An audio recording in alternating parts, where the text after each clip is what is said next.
તો બીજી તરફ નર્મદા જિલ્લાના ગરુડેશ્વર તાલુકામાં આવેલા ચાપટ ગામમાં પ્રાથમિક સુવિધાઓના અભાવનો વિડીયો વાયરલ થયો છે। ત્યારે આ વિડીયોને લઈને ચાપટ ગામમાં ગ્રામસભાનું આયોજન કરવામાં આવ્યું।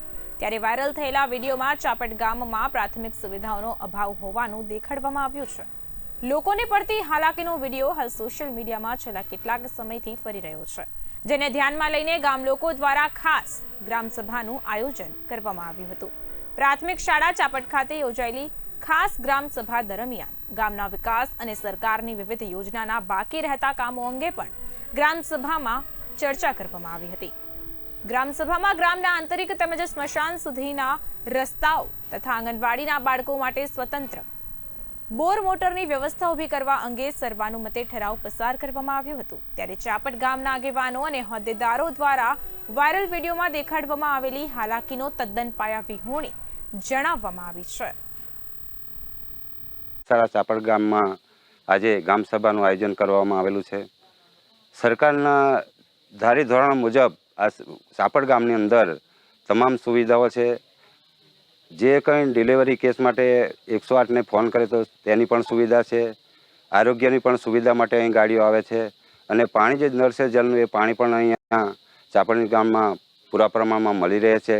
અને જે આ આંગણવાડી પણ છે અને પ્રાથમિક શાળા પણ છે અને જે કંઈ આ વિડીયો વાયરલ થઈ રહ્યા છે 2-3 વાર એ બિલકુલ તદ્દન ખોટા છે। ચાપટનું બીજું કોઈ પણ પેટા ફળ્યું નથી।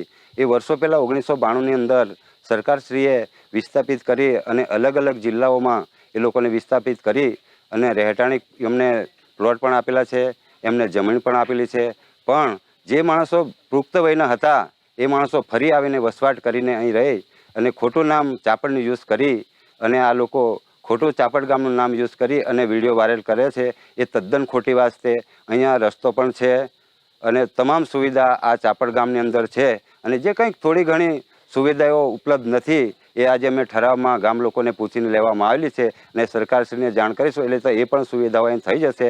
મારા 17 વર્ષ થયા છે આંગણવાડીમાં નોકરીના, અને જે કંઈ સરકારશ્રીની યોજનાનો લાભ આપવામાં આવે છે અમે પૂરો પાડીએ છીએ। બાળકોને ગરમ નાસ્તો, સવારનો બપોરનું ભોજન, અને હમણાં ગયા વર્ષથી પોષણ સુધા યોજના ચાલુ થયેલી છે। સગર્ભા માતા, ધાત્રી માતા એમને દરરોજનો મેનુ પ્રમાણે દરરોજનું અલગ અલગ ભોજન આપવામાં આવે છે। એ બહેનો આ આંગણવાડીમાં આવે છે એમને આપીએ છીએ અને ટિફિન દ્વારા પણ બાળકો આવે તેમની જોડે ઘરે પણ અમે મોકલાવીએ છીએ સગર્ભા માતા, ધાત્રી માતાઓને।